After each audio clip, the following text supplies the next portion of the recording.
Hello friends. तो आज हम अपने इस वीडियो में डिस्कस करेंगे फोटो रेस्पिरेशन, जिसे हम लोग C2 साइकिल के नाम से भी जानते हैं, या इसका एक और नाम है फोटोसिंथेटिक कार्बन ऑक्सीडेशन साइकिल। अब मज़ेदार बात यह है कि आप ध्यान से अगर इस टर्म को पढ़िए तो फोटोसिंथेटिक यानी फोटोसिंथेसिस। अब यहाँ कार्बन का होना क्या है, ये कह रहे हैं कार्बन का ऑक्सीडेशन हो रहा है सर। कायदे से फोटोसिंथेसिस के अंदर कार्बन का क्या होना चाहिए, रिडक्शन होना चाहिए, लेकिन यहाँ पे ठीक है ना, ऑक्सीडेशन। तो ये कैसे होता है, क्या होता है, इसके बारे में हम लोग थोड़ा थोड़ा समझने की कोशिश करते हैं, ठीक है ना। देखिए, light dependent uptake of oxygen and release of carbon dioxide. यहाँ कार्बन डाइऑक्साइड का क्या होगा, रिलीज होगा, जबकि कार्बन डाइऑक्साइड कायदे से रिलीज नहीं होना चाहिए। फोटोसिंथेसिस में सर कार्बन डाइऑक्साइड का इस्तेमाल किया जाता है। In C3 photosynthetic cells is called photorespiration और C2 साइकिल। समझ गए ना। Light dependent uptake of oxygen and release of carbon dioxide in C3 photosynthetic cells is called photorespiration और C2 cycle। नेक्स्ट पॉइंट क्या लिखा है कि photo respiration operates during day time. कब होता है, डे टाइम। इन C3 प्लांट, कौन से प्लांट ग्रुप में होता है, C3 प्लांट ग्रुप में होता है, ठीक है। And rubisco act as oxygenase at higher concentration of O2 and lower concentration of CO2। तो ये बात हमने किया था ना कि नॉर्मली रूबिस्को किसको बाइंड करता है सर, कार्बन डाइऑक्साइड को। मतलब ये हो गया कि अगर कार्बन डाइऑक्साइड डोमिनेट करेगा ऑक्सीजन के ऊपर, फिर रूबिस्को जो है वो कार्बोक्सिलेज एक्टिविटी दिखाता है। कौन सी एक्टिविटी दिखाता है, कार्बोक्सिलेज एक्टिविटी। लेकिन अगर कह रहे कि सर ये रिलेटिव कंसंट्रेशन ऑक्सीजन का डोमिनेट कर गया किसके ऊपर, कार्बन डाइऑक्साइड के ऊपर, इस कंडीशन में ये जो रूबिस्को है ये ऑक्सीजनेज एक्टिविटी दिखाने लगता है, और यहाँ से शुरुआत हो जाती है फोटो रेस्पिरेशन की। ठीक बात है। नेक्स्ट पॉइंट देखिए, photo respiration does not produce ATP। Photo respiration के अंदर आपको न तो ATP बनता हुआ दिखाई देगा, न तो यहाँ पे NADPH का फॉर्मेशन होता है, और न ही यहाँ पे शुगर बनता है। But involve oxidation of organic compound.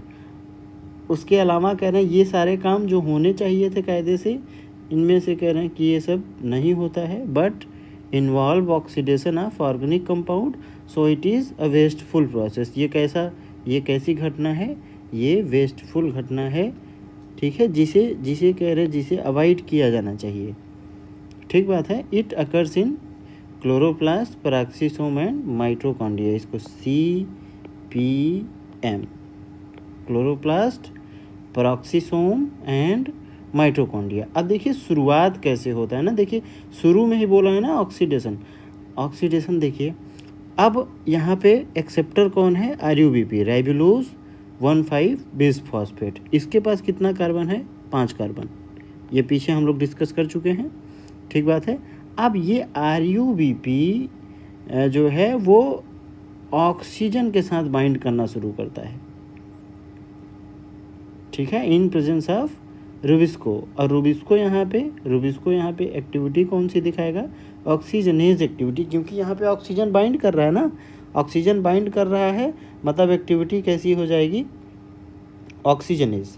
देखिए अब ये 5 कार्बन यहाँ पे ना, 5 कार्बन, ये 5 कार्बन कह रहे हैं कि सर ये PGA फास्फोग्लिसरिक एसिड, ये 3 carbon compound, and phosphoglycolate that is 2 carbon compound.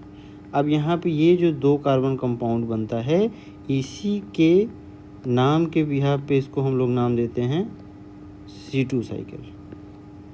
ठीक बात है, क्या नाम देते हैं, C2 साइकिल। देखिए अब आगे क्या होता है, आगे देखिए यहाँ पे जो फास्फोग्लाइकोलेट, अब थोड़ा थोड़ा अगर दिमाग लगाएंगे तो आप आराम से पूरा रिएक्शन क्या कर सकते हैं, मेमोराइज कर सकते हैं। देखिए शुरुआत कैसे करना है सर, ठीक है। फास्फोग्लाइकोलेट, देखिए फास्फोग्लाइकोलेट से अगर ये इनऑर्गेनिक फास्फेट यहाँ पे लिख रखा है ना, अगर इनऑर्गेनिक फास्फेट को आप हटा दीजिए, देखिए यहाँ पे फास्फो और ग्लाइकोलेट, तो अगर फास्फोग्लाइकोलेट में से आप फास्फेट ग्रुप को निकाल दीजिए तो क्या बच जाएगा हमारे पास बच जाएगा ग्लाइकोलेट। ठीक है, अब ये ग्लाइकोलेट को आप ट्रांसफ़र कर दीजिए कहाँ, क्लोरोप्लास्ट, मतलब ग्लाइकोलेट बनता कहाँ है, क्लोरोप्लास्ट के अंदर, और उसको भेज दीजिए पेरोक्सीसोम के अंदर। तो ये पेरोक्सीसोम के अंदर आ गया कौन, ग्लाइकोलेट। अब ग्लाइकोलेट जैसे ही पेरोक्सीसोम के अंदर एंटर करता है तो इसकी मुलाकात हो जाती है ऑक्सीजन के साथ। किससे मुलाकात हो जाती है, ऑक्सीजन के साथ, और ये कन्वर्ट हो जाता है ग्लाइऑक्सिलेट एंड हाइड्रोजन पेरोक्साइड में। किस में कन्वर्ट होता है, यानी ग्लाइकोलेट जब ऑक्सीजन को बाइंड करता है तो वो कन्वर्ट होता है ग्लाइऑक्सिलेट में, और उसके साथ साथ क्या क्या प्रोडक्ट बनता है, हाइड्रोजन पेरोक्साइड। ठीक बात है।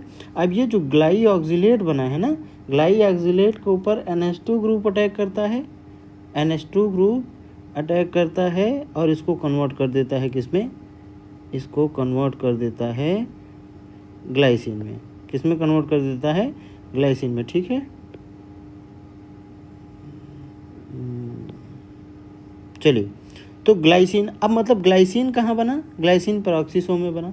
अब फर्दर आपको कैसे सोचना है कि सर ग्लाइसिन को भेज देंगे कहाँ, माइटोकॉन्ड्रिया में। ये जो तीसरा सेल है इसको क्या नाम देना है, माइटोकॉन्ड्रिया। देखिए अब माइटोकॉन्ड्रिया के अंदर कह रहे सर ग्लाइसिन ट्रांसफ़र किया जाता है, और ग्लाइसिन बनता कहाँ है, तो ग्लाइसिन ध्यान रखना है किसके अंदर सिंथेसाइज होता है, पेरोक्सीसोम में। अब देखिए ग्लाइसिन के पास 2 कार्बन होते हैं, ग्लाइसिन को नाम दे, ये ग्लाइसिन है क्या, ये ग्लाइसिन एक एमाइनो एसिड है, एमाइनो एसिड। इसको और अच्छे से बोलें तो इसको बोलते हैं सिंपलेस्ट एमाइनो एसिड। क्या नाम देते हैं, सिंपलेस्ट एमाइनो एसिड। ठीक बात है। चलिए, अब ये जो ग्लाइसिन है, ग्लाइसिन देखिए, ग्लाइसिन, यहाँ ग्लाइसिन को फोकस करिए और यहाँ सीरीन को फोकस करिए। सीरीन भी क्या है, सीरीन भी एक एमाइनो एसिड है। ठीक है ना, सीरीन भी एक एमाइनो एसिड है। अब ऐसे सोचिए कि अगर ग्लाइसिन के पास 2 कार्बन है और सीरीन के पास कितने कार्बन है सर, 3 कार्बन है। सीरीन के पास कितने कार्बन है, 3 कार्बन है। अब ये कैसे पॉसिबल है कि 2 कार्बन 3 कार्बन में कन्वर्ट हो, तो ऐसा लगता है कि ये ग्लाइसिन का एक मॉलिक्यूल काम में नहीं आता सर। यहाँ पे ग्लाइसिन के 2 मॉलिक्यूल को लेके सोचिए, तो अगर ग्लाइसिन के 2 मॉलिक्यूल को पकड़ेंगे तो एक के पास 2 कार्बन है, तो दोनों को मिला के कितना कार्बन हो जाएगा, 4 कार्बन। और 4 में से 3 आपको यहाँ पे कह रहे हैं सर कन्वर्ट करना है। एक कार्बन जो बच गया, एक कार्बन जो बच गया वो देखिए वो कार्बन डाइऑक्साइड बन के कह रहे हैं सर रिलीज हो जाता है, और यहाँ पे अमोनिया गैस का फॉर्मेशन होता है। तो ये डी कार्बोक्सिलेशन एंड डी, मतलब यहाँ पे डी कार्बोक्सिलेशन मतलब एक तो कार्बन डाइऑक्साइड का एवोल्यूशन हो रहा है और दूसरा किसका एवोल्यूशन हो रहा है, NH3 यानी अमोनिया गैस। ठीक है ना। और इस स्टेप में देखिए ज़रूरी बात क्या है कि सर इस स्टेप में आपको ये दिखाई दे रहा है ना कि NAD+ जो है वो कन्वर्ट होता है NADH में। NAD+ किस में कन्वर्ट होता है, NADH में। ठीक है, चलिए NADH में कन्वर्ट होता है, मतलब क्या हो रहा है, देखिए NAD+ का रिडक्शन हो रहा है। बोलिए, NAD+ का क्या हो रहा है, रिडक्शन हो रहा है। और जिसका रिडक्शन होता है वो एजेंट कौन सा होता है, वो एजेंट होता है ऑक्सीडाइजिंग एजेंट। ऑक्सीडाइजिंग एजेंट का काम क्या होता है सर, ऑक्सीडेशन। मतलब ये वाला जो स्टेप है, ये स्टेप कह रहे हैं क्या कहला सकता है, ऑक्सीडेशन। ठीक है, चलिए, सीरीन बना कहाँ, माइटोकॉन्ड्रिया में। अब सीरीन को भेज दीजिए फिर से पेरोक्सीसोम में।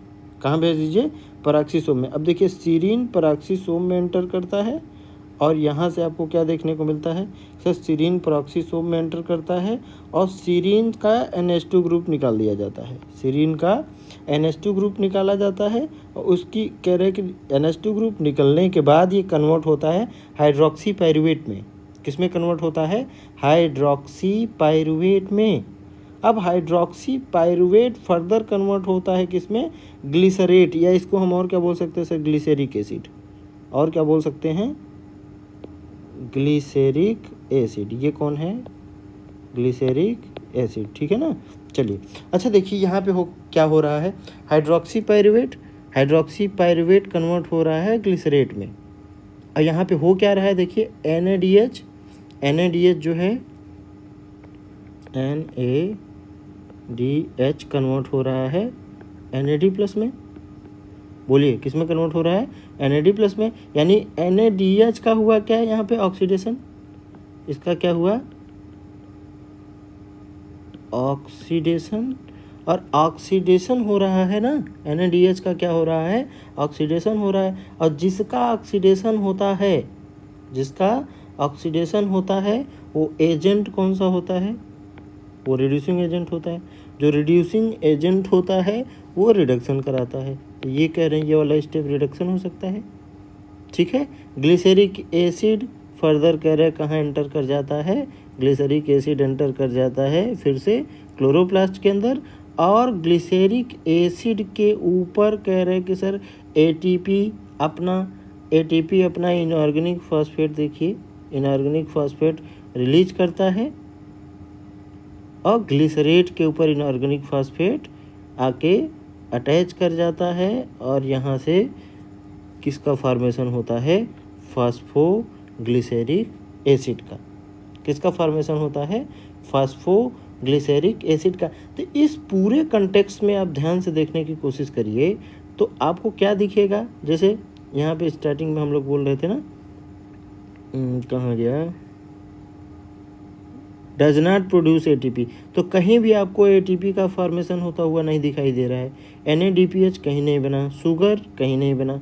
जबकि यहाँ पे देखिए, यहाँ पे थोड़ा सा आपको समझ में आएगा कि ये सर ये वाला स्टेप देख के लग रहा था थोड़ी देर के लिए कि चलिए NADH बन गया, तो ये NADH किसी काम में आ सकता है, क्योंकि आगे चल के ये पता है हमें कि सर NADH के पास 3 ATP के बराबर एनर्जी स्टोर्ड है ना। लेकिन अगले स्टेप में जब आप ध्यान देंगे तो यहाँ पे NADH बना, लेकिन यहाँ पे NADH कह रहे कि क्या हो गया सर, उसको फिर से इस्तेमाल कर लिया गया।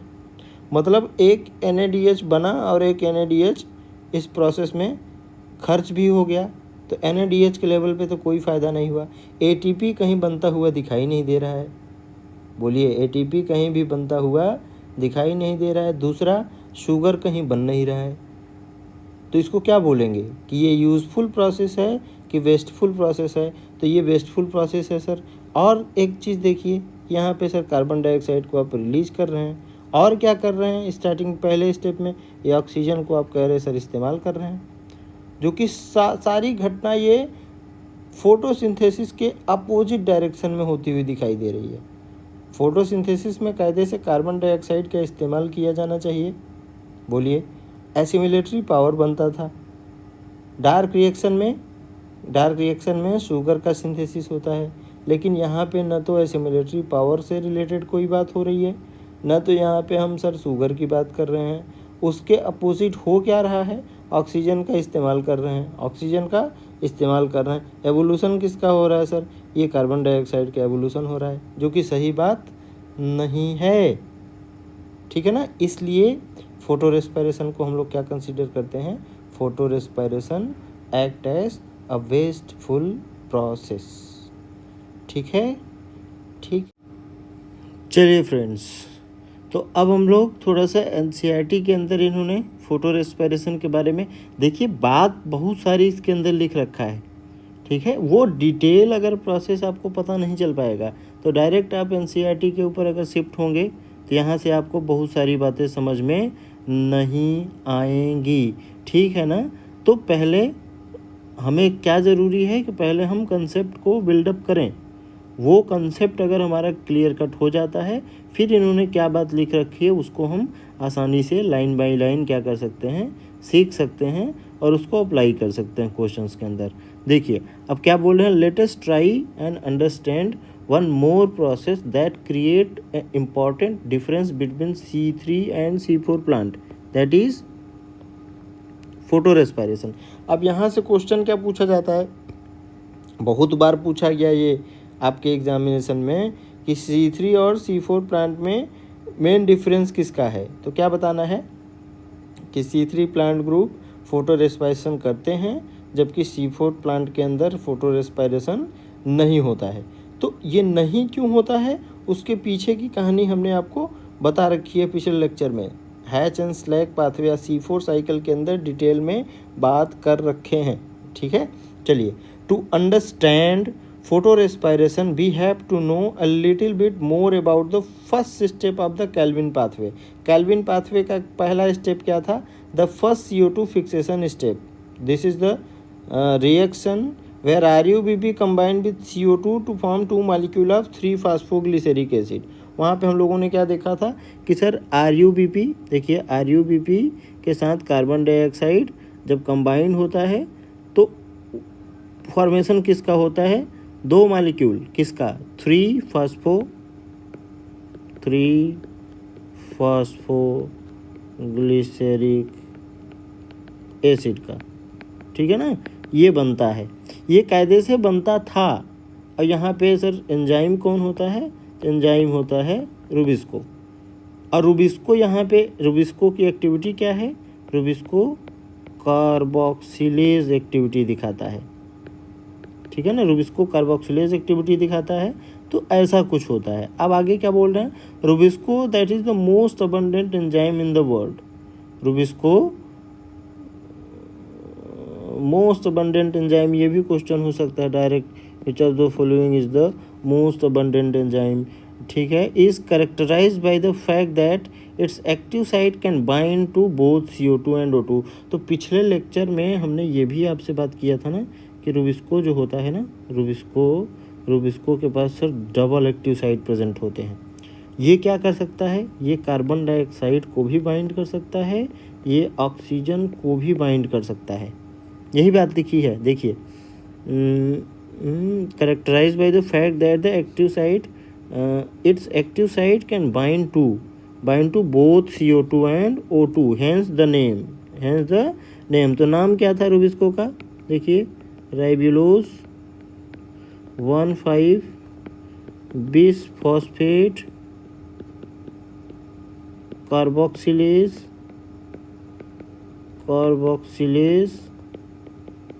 ऑक्सीजनेज।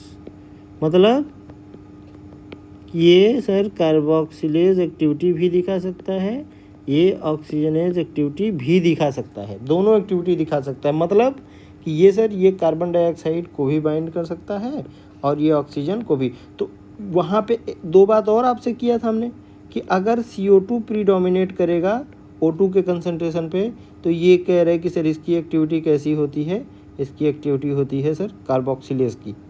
ठीक है, और अगर ऑक्सीजन डोमिनेट कर गया किसके ऊपर, कार्बन डाइऑक्साइड के ऊपर, फिर इस कंडीशन में आपको क्या देखने को मिलता है, ऑक्सीजनेज एक्टिविटी। देखिए अब आगे क्या बोल रहे हैं, can you think how this could be possible. Rubisco has a much greater affinity for carbon dioxide when the CO2 O2 is nearly equal. मतलब CO2 और O2 का कंसंट्रेशन अगर बराबर होगा तो वो कार्बन डाइऑक्साइड को प्रेफर करता है, इसका ये मतलब है।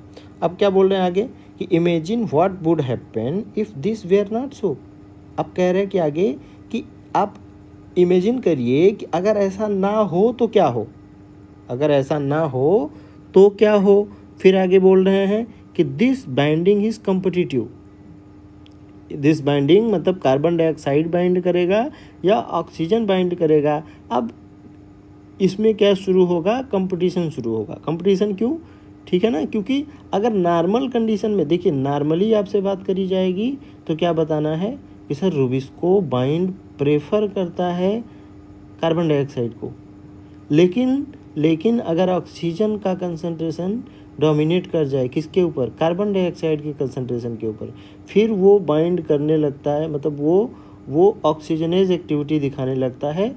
अब जब रुबिस्को ऑक्सीजनेज एक्टिविटी दिखाना शुरू करेगा फिर वो कार्बन डाइऑक्साइड को बाइंड करना बंद कर देगा। वो किसको बाइंड करने लगेगा, ऑक्सीजन को, और वहीं से फोटो रेस्पिरेशन की शुरुआत हो जाती है। ठीक है ना, देखिए, it is the relative concentration of O2 and CO2 that determine which of the two will bind to the enzyme. आगे फिर बोल रहे हैं कि in C3 plant some O2 does binds to rubisco. Some O2 मतलब C3 plant के अंदर कह रहे हैं कि कुछ ऑक्सीजन बाइंड करता है किसके साथ, rubisco, and hence CO2 fixation is decrease. अब ये बोल रहा है कि अगर रूबिस्को से सारा का सारा कार्बन डाइऑक्साइड बाइंड करता ना, तो वहाँ पे फिर आपको C3 साइकिल देखने को मिलता। लेकिन अगर ऐसा नहीं होगा तो अगर रूबिस्को ऑक्सीजन को बाइंड करेगा फिर C3 साइकिल तो नहीं चलेगा।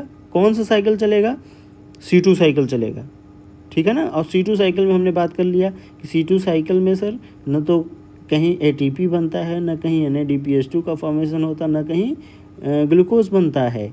देखिए here the RUBP instead of being converted into two molecule of PGA। यहाँ पे देखिए ये RUBP कन्वर्ट हुआ था 2 मॉलिक्यूल ऑफ PGA में। वही बताने की कोशिश कर रहा है कि वो PGA में न कन्वर्ट होके bind with oxygen to form 1 molecule of phosphoglycerate मतलब phosphoglyceric acid and phosphoglycolate that is 2 carbon, phosphoglycolate that is 2 carbon in a pathway called photorespiration. इसी 2 कार्बन कंपाउंड के चक्कर में इसको हम लोग और किस नाम से जानते हैं, C2 साइकिल के नाम से जानते हैं। याद रखिएगा इसको, ठीक है ना। चलिए, in a pathway called photorespiration, in the photorespiratory pathway there is neither synthesis of sugar, न तो यहाँ शुगर बनता है, नॉर ऑफ ATP, न तो कहीं ATP का फॉर्मेशन होता है, rather it results in the release of carbon dioxide, release of carbon di. तो वहाँ पे आपको बताया था हमने ना कि माइटोकॉन्ड्रिया के अंदर आपको क्या देखने को मिलता है sir, decarboxylation, deamination, decarboxylation with the utilisation of ATP। और लास्ट में हमने क्या देखा था कि जब PGA का फॉर्मेशन होता था तो वहाँ पे ATP का इस्तेमाल किया गया, ठीक है। In the photorespiratory pathway there is no synthesis of ATP और NADPH। The biological function of photorespiration is not known yet. अभी तक कह रहे हैं कि इसका काज क्या है, बायोलॉजिकल फंक्शन मतलब ये होता क्यों है ये किसी को नहीं पता है, बस होता है, ऐसे आपको भी ध्यान रखना है, ठीक है। अब आगे क्या बोल रहे हैं, इन C4 plant photo respiration does not अकर। अब देखिए मज़ेदार बात कि C4 प्लांट के अंदर फोटो रेस्पिरेशन नहीं होता है। This is because they have a mechanism that increases the concentration of CO2, at the enzyme site. Enzyme site कौन है यहाँ पे, rubisco. This takes place when the C4 acid from the meso. अच्छा, ये तो हमने C4 के अंदर आपको डिटेल में बताया था, थोड़ा सा और देखिए यहाँ पे हम बता दे रहे हैं आपके अंडरस्टैंडिंग के लिए। वो C4 के अंदर आप डिटेल में देखेंगे जाके तो आपको पता चलेगा, ठीक है। अब ये यहाँ पे क्या बोला था हम लोगों ने कि यहाँ पे सर एक्सेप्टर कौन था, फास्फोइनॉल पायरुवेट। बोलिए, फास्फोइनॉल पायरुवेट के साथ कौन बाइंड करता था, कार्बन डाइऑक्साइड। बनता क्या था, ऑक्जेलो एसिटिक एसिड। ये कन्वर्ट होता था मैलिक एसिड में, ये कन्वर्ट होता था एस्पार्टिक एसिड में, ठीक है। ये किसके अंदर होता था, ये मेसोफिल सेल के अंदर होता था सर, ठीक है। और इसको फिर ट्रांसफ़र कर दिया जाता था कहाँ, बंडल शीथ के अंदर। बंडल शीथ के अंदर ये 4 कार्बन कंपाउंड आता था, यहाँ से याद करिए ये 3 कार्बन में कन्वर्ट होता था और यहाँ पे कार्बन डाइऑक्साइड का एवोल्यूशन होता था, ठीक है। और यहीं पे प्रेजेंट होता था रूबिस्को, यहीं पे प्रेजेंट होता था रूबिस्को। और क्या बताया था कि सर जो बंडल शीथ सेल होती है ना, बंडल शीथ सेल के अंदर जो क्लोरोप्लास्ट होता है उसके पास ग्रेना नहीं होता है, ग्रेना नहीं होगा। ग्रेना नहीं होगा तो लाइट रिएक्शन नहीं होगा, लाइट रिएक्शन नहीं होगा तो ऑक्सीजन का एवोल्यूशन नहीं होगा। यही तो बात किया था ना कि रूबिस्को को एक ऐसे साइट पे डाल दिया जाए जहाँ पे ऑक्सीजन एवोल्यूशन का चांस क्या हो जाए, ख़त्म हो जाए। अगर उसको कह रहे कि सर उसको ऑक्सीजन नहीं दिया जाएगा, अब मजबूरी हो गई कि तुमको क्या करे। तुम तो रूबिस्को से जैसे पूछा जाए कि भाई मेरे ठीक है आपको ऐसी जगह ले चल रहे हैं जहाँ पे ऑक्सीजन आपको नहीं मिलेगा, तो भाई रूबिस्को बोलेगा ना कि मैं कुछ काम तो करूँगा। तो बोला गया कि फिर काम क्या करोगे, तो बोला कि हमको कार्बन डाइऑक्साइड चाहिए, तो बोला यही काम शुरू में ही कर लिए होते तो इतना नौटंकी करने की ज़रूरत क्यों पड़ती। यही काम अगर तुम स्टार्टिंग से करता आता ना।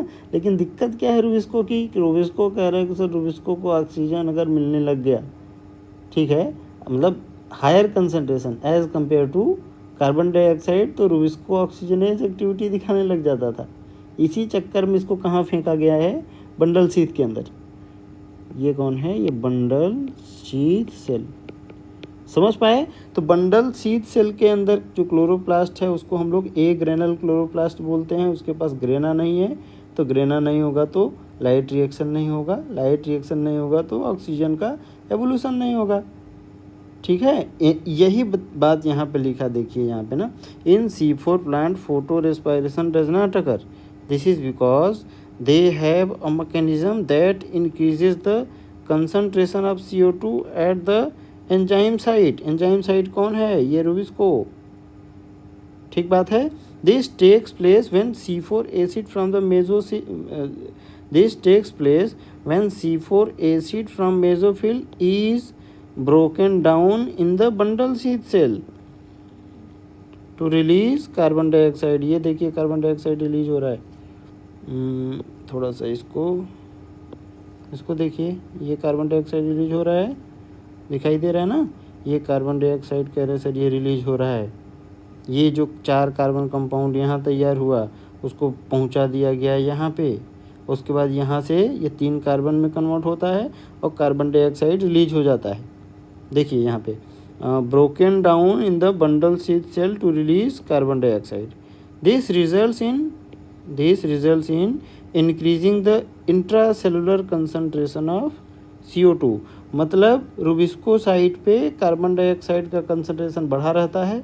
इन turn this ensure that rubisco functions as carboxylase.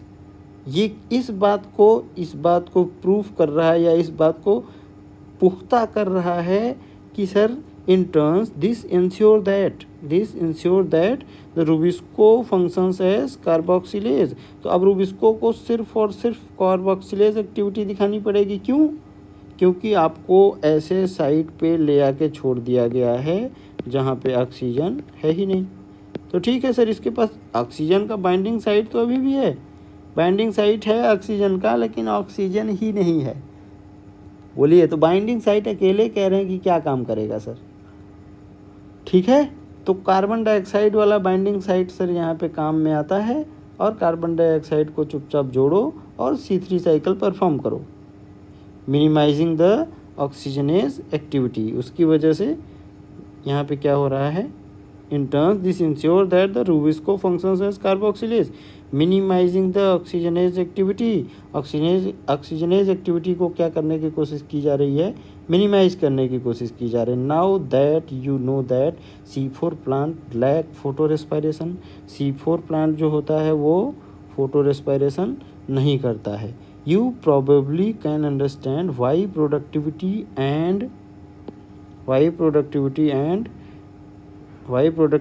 And yield are better in this plant. ये किसकी बात हो रही है, ये बात हो रही है सर C4 की। किसकी बात हो रही है, C4 की प्रोडक्टिविटी ज़्यादा होती है किसके कंपैरिजन में, C3 के कंपैरिजन में। क्यों? क्योंकि C4 सर देखिए, C4 जो है वो फोटो रेस्पायरेशन नहीं परफॉर्म करता। In addition this plant show tolerance to higher temperature based on the above discussion. Can you compare plant showing C3। चलिए ठीक है, तो ये बाद में बात करेंगे। तो यहाँ तक आपको एकदम क्लियर कट हो जाना चाहिए, ठीक है ना। चलिए, ये बात आपको, आई होप ये चीज़ें आपको समझ में आई होंगी।